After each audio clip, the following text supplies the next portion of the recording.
ছিলেন সেই মসজিদ এখনো পর্যন্ত সাক্ষী দেয়।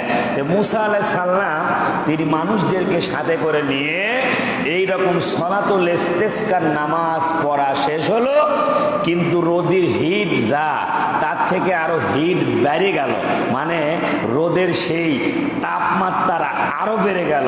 যেমন ধরেন 2 দিন আগেও তাপমাত্রা ছিল কুমারখালীতে প্রায় 42.5 ডিগ্রি সেলসিয়াস।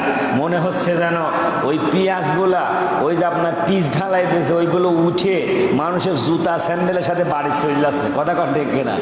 ওই আপনার রোড থেকে নিয়ে মানে এত গরম, মনে হচ্ছে যে মানুষের মুখ চুখ সব পুড়ে ছারখার হয়ে যাচ্ছে, প্রচন্ড গরম। এইরকম রোদের হিট শুরু হয়ে গেল।